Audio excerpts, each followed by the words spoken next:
26 दिसंबर 2004 की सुबह आरी पल्लवी अपने माँ के घर पर थी, जो समंदर से तकरीबन 3 किलोमीटर की दूरी पर था। पल्लवी उसके घर के सेकंड फ्लोर पर रहती थी और उसकी बहन और उसकी माँ फर्स्ट फ्लोर पर रहती थी। संडे का दिन था। सुबह 7:58 पर एक बहुत पावरफुल अर्थक्वेक आता है, जिसकी वजह से पल्लवी और उसकी सिस्टर भागकर रोड पर आके खड़े हो जाते हैं।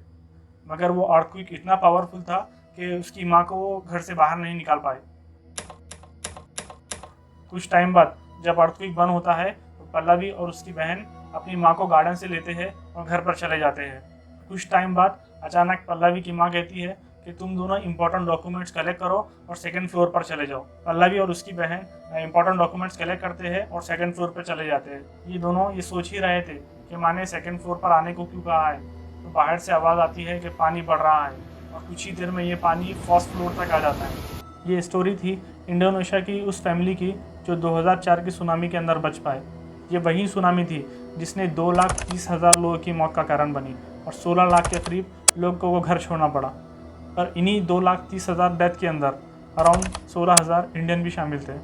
इस वीडियो के ज़रिए हम इसी सुनामी को और डिटेल में समझने की कोशिश करेंगे। 10th anniversary of the Indian Ocean earthquake and tsunami that resulted earthquake of magnitude 9.1. people. The tremor, with its epicenter off the coast of Sumatra in Indonesia, December 26, 2014. ലോക ജനതയെ നടുക്കിയ സുനാമി ദുരന്തത്തിന് ഇന്ന് 13 ആണ്ട്. Coastal communities in 14 countries were destroyed.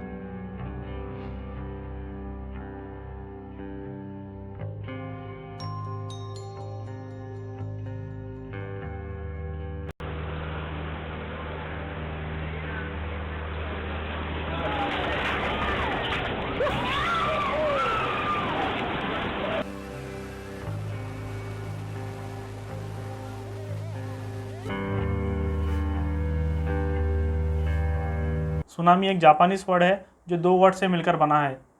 तीसु नामी। तीसु कहते हैं हर्बर, यानी ऐसी जगह जहाँ पर बोट खड़े रहते हैं। नामी कहते हैं वेव को।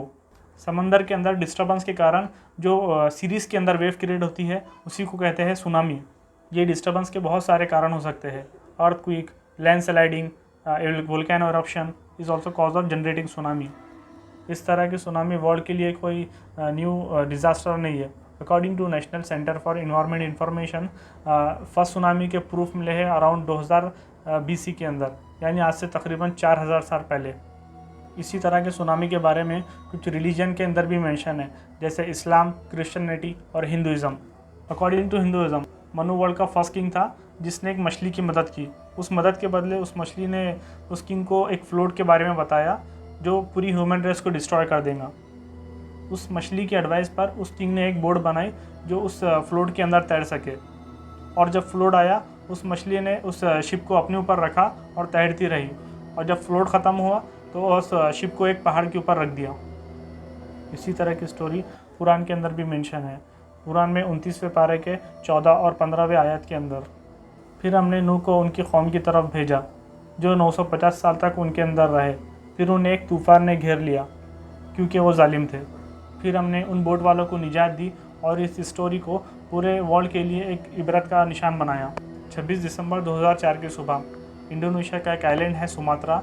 इसकी वेस्ट कोस्ट से तकरीबन 160 किलोमीटर मील पर एक 9.3 मैग्नीट्यूड का अर्थक्वेक रिकॉर्ड होता है, जिसकी वजह से बुमरा प्लेट इंडियन प्लेट के 40 फीट ऊपर तक आ जाती है, जिसकी वजह से एक लार्ज क्वांटिटी के अंदर वाटर मूवमेंट होता है। माना जाता है कि उस सुनामी से जितनी एनर्जी पैदा हुई थी वर्ल्ड वॉर 2 के अंदर जितने बम यूज़ कर रहे थे उससे तकरीबन 2 गुना ज़्यादा थी। अर्थक्वेक के सिर्फ 15 मिनट बाद ये सुनामी सुमात्रा के नॉर्थ एंड पर टकराती है। ये इलाका पॉपुलेटेड होने की वजह से तकरीबन 1,60,000 की मौत हो जाती है और 55,000 को अपना घर छोड़ना पड़ता है। इस इलाके के अंदर ये सुनामी 80 फीट तक रिकॉर्ड की जाती है और कुछ अच्छे जैसे इलाकों के अंदर ये सुनामी 100 फीट तक चली जाती है। 1:30 बजे ये सुनामी श्रीलंका से टकराती है।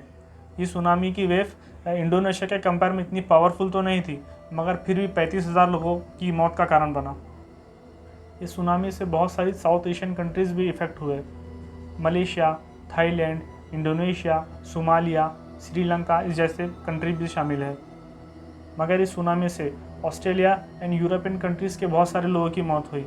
क्योंकि इस टाइम पे ऑस्ट्रेलिया में और यूरोप के अंदर हॉलीडेज़ चल रहे थे और बहुत सारे वहाँ के टूरिस्ट इन आइलैंड पर आए हुए थे।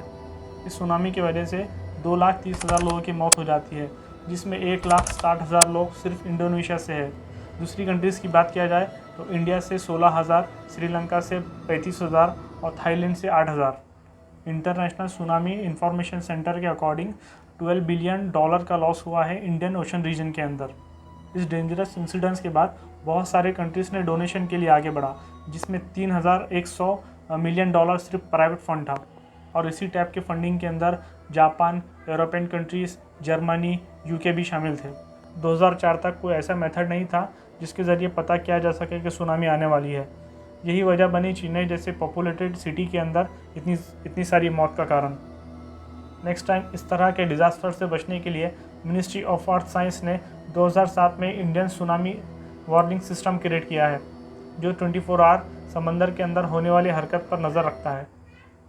इस Indian tsunami early warning system की मदद से अर्थक्वेक आए बाद हम 10 से 20 मिनट के अंदर पता कर सकते हैं कि सुनामी आने वाली है या नहीं। अगर नेक्स्ट टाइम इस तरह की सुनामी आती है तो उसको हम टाइम से पहले पता कर सकते हैं, जो बहुत सारे लोगों की जान बचा सकती है। और इस सुनामी के बारे में जानने के लिए डिस्क्रिप्शन में लिंक है, उस पर जाकर पढ़ सकते हैं। और इसी तरह की इन्फॉर्मेटिव वीडियो के लिए चैनल को सब्सक्राइब कीजिए।